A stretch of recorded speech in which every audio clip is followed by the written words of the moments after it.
जैसा कि आपको विदित है कि बीएससी पार्ट फर्स्ट के फर्स्ट पेपर एब्स्ट्रैक्ट अलजेब्रा में 50 नंबर का थ्योरी पेपर है तथा 25 नंबर का प्रैक्टिकल है। अतः आज हम प्रैक्टिकल के बारे में पढ़ेंगे।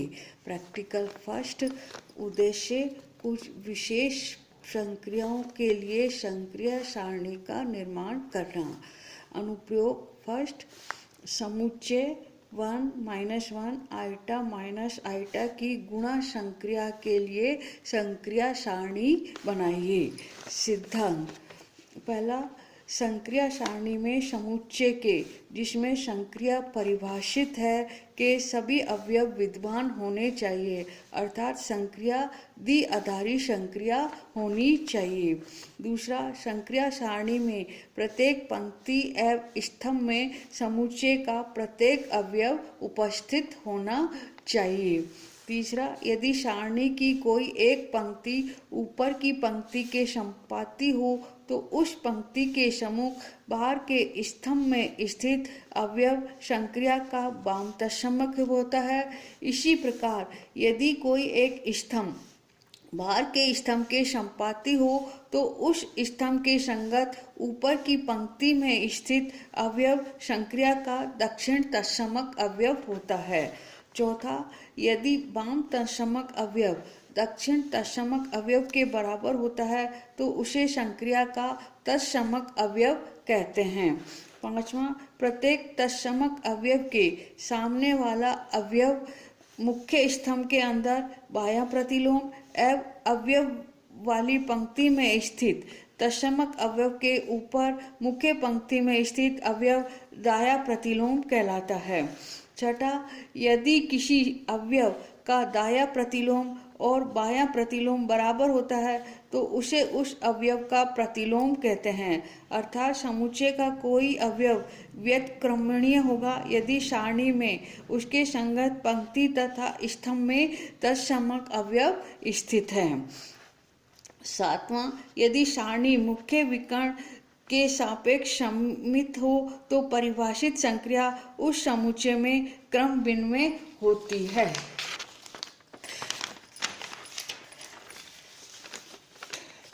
अब हम संक्रिया सारणी बनाएंगे। तो संक्रिया सारणी कैसे बनाएंगे अपन कि मतलब ये सारणी बना लेंगे, फिर यहाँ पर अपन इसकी संक्रिया लिख देंगे।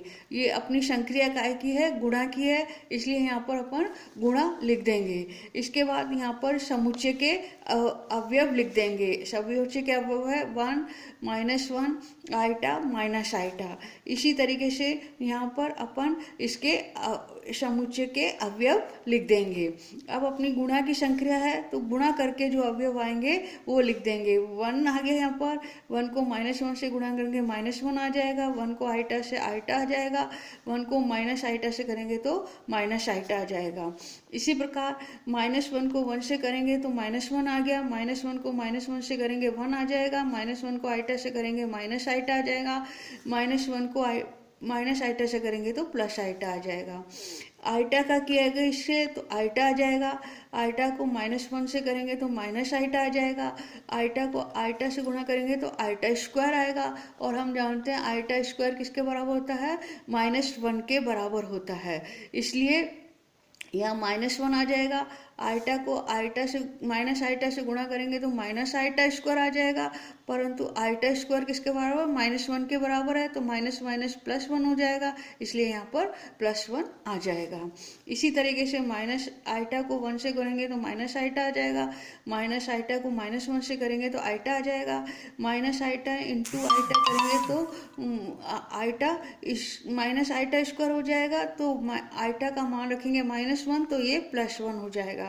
फिर माइनस आइटा को माइनस आइटा से गुणा करेंगे तो आइटा स्क्वायर हो जाएगा, और आइटा स्क्वायर -1 के बराबर है तो ये -1 के बराबर हो जाएगा। इस तरीके से हम ये सारणी बना लेंगे। अब जैसे सिद्धांत की को समझे इस सारणी से, तो अपन ने सिद्धांत का फर्स्ट पॉइंट था कि कि इस सारणी में समुच्चय के सभी अवयव विद्यमान होने चाहिए। तो अपन देख रहे हैं कि सारणी में समुच्चय के सभी भी अवयव विद्यमान हैं। दूसरा पॉइंट था कि संक्रिया सारणी के प्रत्येक पंक्ति एवं स्तंभ में समुच्चय का प्रत्येक अवयव उपस्थित होना चाहिए। तो अपन कोई भी पंक्ति ले लें, जैसे ये पंक्ति ले लें, तो अपन देख रहे हैं कि इसमें समुच्चय के प्रत्येक अवयव विद्यमान हैं। अवयव कौन से हैं अपने? 1, -1, आइटा -1। इसलिए इसी तरीके से अपन कोई भी कॉलम देखें तो उस सब में क्या है? समुच्चय के प्रत्येक अवयव विद्यमान हैं। तीसरा था कि कोई पंक्ति ऊपर की पंक्ति में पाती हो तो उस पंक्ति के सम्मुख बाहर के स्तंभ में स्थित अवयव संक्रिया का वाव तत्समक अवयव होता है। अब इसमें आप देख रहे हो कि जैसे ये वाली पंक्ति है फर्स्ट, वो और ये ऊपर वाली पंक्ति कैसी है? सेम है ना। इसलिए इसके इधर ये इसके इस पंक्ति के इधर कॉलम में क्या है? ये 1 है। तो ये जो 1 है वो क्या कहलाएगा? वाम तत्समक अवयव कहलाता है। इसी तरीके से ये मतलब अपने क्या देख रहे हैं कि यदि कोई स्तंभ, जैसे ये स्तंभ है और ये स्तंभ क्या है? इस स्तंभ के कैसा है? संपाती है। तो इस स्तंभ के कैसे संपाती है? तो इस स्तंभ के बाहर कौन, यहाँ पर क्या है? 1 है। तो जो ये 1 है ये क्या कहलाएगा? दक्षिण तत्समक अवयव कहलाता है। और यदि वाम तत्समक अवयव और दक्षिण तत्समक अवयव बराबर है तो उसे संक्रिया का क्या कहते हैं? तत्समक अवयव कहते हैं। इसलिए इस संक्रिया का तत्समक अवयव की क्या हो गया? 1 हो गया। अब जैसे अपन 5 प्रतिलोम देखें, है ना। छठा पॉइंट देखें कि यदि अवयव का दायां प्रतिलोम और बायां प्रत्येक दशमलव के सामने वाला अवयव बायां प्रतिलोम एवं पंक्ति के, जैसे अपने पास ये है तो इसमें अपने यहाँ 1 है तो इस 1 के इधर क्या है आपके पास? -1 है। तो ये -1 क्या कहलाएगा? इस -1 का बायां प्रतिलोम कहलाएगा। और इस पंक्ति में क्या है? ये आपके यहाँ पर भी -1 है तो ये इसका क्या कहलाएगा? दायां प्रतिलोम कहलाएगा। और बायां और दायां प्रतिलोम कैसा है? बराबर है, इसलिए ये इसका क्या कहलाएगा? प्रतिलोम कहलाएगा। ठीक है ना। अब अपने मुख्य विकर्ण क्या हो गया? ये विकर्ण हो गया अपने पास। इसके इधर और इधर आप देख रहे हो सेम अवयव हैं, ठीक है। इसलिए ये क्या हो जाएगी? संक्रिया कैसी हो जाएगी? क्रम विन्वय संक्रिया हो जाएगी। क्रम विन्वय संक्रिया जानते हो ना कि जो संक्रिया क्रम विन्वयता का नियम का पालन करती है वो आपके क्या कहलाएगी? क्रम विन्वय संक्रिया कहलाएगी। इसलिए ये इस तरह से अपन अनुप्रयोग 1 कंप्लीट हो गया। अब अनुप्रयोग दूसरा की समुच्चय 1 W² की गुणा संक्रिया के लिए संक्रिया सारणी बनाई है जहाँ ω3 बराबर क्या है? 1 है। कि समुच्चय 1 ω² की गुणा संक्रिया के लिए संक्रिया सारणी बनाइए जहाँ ω3 बराबर क्या है? 1 के बराबर है। तो उसी तरीके से अपन पहले क्या करेंगे? इस सिद्धांत को लिखेंगे। सिद्धांत में क्या है कि संक्रिया सारणी में समुच्चय के जिसमें संक्रिया परिभाषित है के सभी अवयव विद्यमान होने चाहिए, अर्थात संक्रिया द्विआधारी संक्रिया होनी चाहिए। दूसरा कि संक्रिया सारणी में प्रत्येक पंक्ति एवं स्तंभ में समुच्चय का प्रत्येक अवयव उपस्थित होना चाहिए। तीसरा, यदि सारणी की कोई एक पंक्ति ऊपर की पंक्ति के संपाती हो तो उस पंक्ति के सम्मुख बाहर के स्तंभ में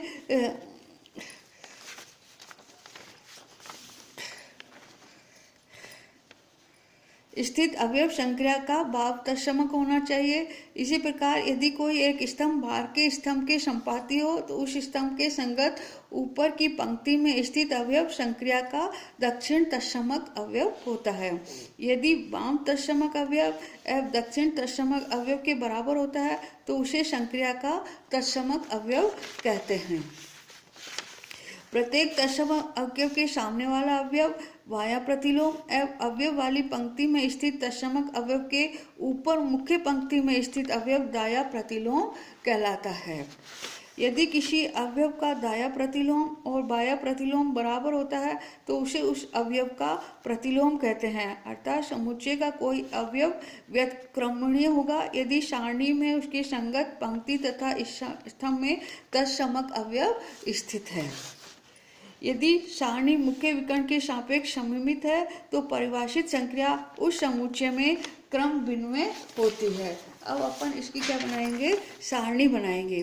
तो सारणी में उसी तरीके से फर्स्ट रो में अपन जो समुच्चय के अवयव हैं वो लिख लेंगे। क्या है, 1 ओमेगा ओमेगा स्क्वायर। इसी तरीके से अपन फर्स्ट कॉलम में समुच्चय के जो अवयव हैं 1 ओमेगा ओमेगा स्क्वायर लिख लेंगे। यहाँ पर अपन क्या लिखेंगे, संक्रिया कैसी अपनी गुणा की है इसलिए यहाँ गुणा लिख लेंगे। अब अपन ये टेबल बनाएंगे तो 1 गुणा 1 1 हो गया, 1 गुणा ओमेगा ओमेगा हो गया, 1 गुणा ओमेगा स्क्वायर हो गया। ओमेगा को 1 से करेंगे तो ओमेगा आ जाएगा, ओमेगा को ओमेगा से करेंगे तो ये ओमेगा स्क्वायर आ जाएगा, ओमेगा को ओमेगा स्क्वायर से करेंगे तो क्या आ जाएगा, 1 आ जाएगा। ओमेगा स्क्वायर को 1 से करेंगे तो ओमेगा स्क्वायर हो जाएगा। ये ओमेगा क्यूब हो गया, ओमेगा क्यूब क्या है आपके 1 के बराबर है तो यहाँ ये 1 हो जाएगा। ओमेगा स्क्वायर को करेंगे तो ओमेगा 4 हो जाएगा। ओमेगा 4 को अपन क्या लिख सकते हैं, ओमेगा क्यूब इंटू ओमेगा लिख सकते हैं। ओमेगा क्यूब 1 होता है तो ये आपके यहाँ पर क्या आ जाएगा, ओमेगा आ जाएगा। इस प्रकार से अपन ये सारणी बना लेंगे। अब इसमें अपन ये देख रहे हैं कि ये वाली रो इस रो के कैसी है, संपाती है। तो इस रो के सम्मुख स्तंभ में क्या है, 1 है तो 1 इसका क्या हो जाएगा, वाम तत्समक हो जाएगा। इसी प्रकार से हम देख रहे हैं कि ये वाली फर्स्ट कॉलम इस कॉलम के कैसा है, संपाती है। तो इस कॉलम के ऊपर वाली पंक्ति में यहाँ क्या है, 1 है, इसलिए ये 1 क्या हो जाएगा आपके दायां तत्समक हो जाएगा। बायां तत्समक और दायां तत्समक अवयव कैसा है, बराबर है, इसलिए 1 इस संक्रिया का क्या हो जाएगा, तत्समक अवयव हो जाएगा। अब जैसे अपन को क्या निकालना है, इस ओमेगा स्क्वायर का प्रतिलोम निकालना है। तो ये ओमेगा स्क्वायर का यहाँ पर क्या है, ये 1 यहाँ है, इसके कोरोस्पोंडेंस यहाँ क्या है, ओमेगा है।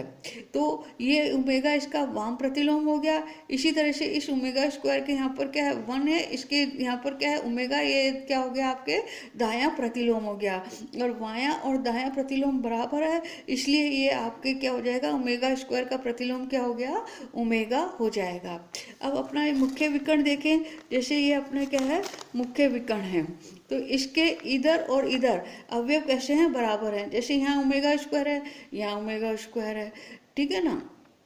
इसी तरीके से यहाँ पर आपके क्या है, ओमेगा है, तो इधर भी आपके ये ओमेगा है। तो ये विकर्ण, ये कैसी आपकी संक्रिया सारणी मुख्य विकर्ण के संपाती है, इसलिए ये आपका क्या हो जाएगी, संक्रिया कैसी हो जाएगी, क्रम विनिमय संक्रिया हो जाएगी।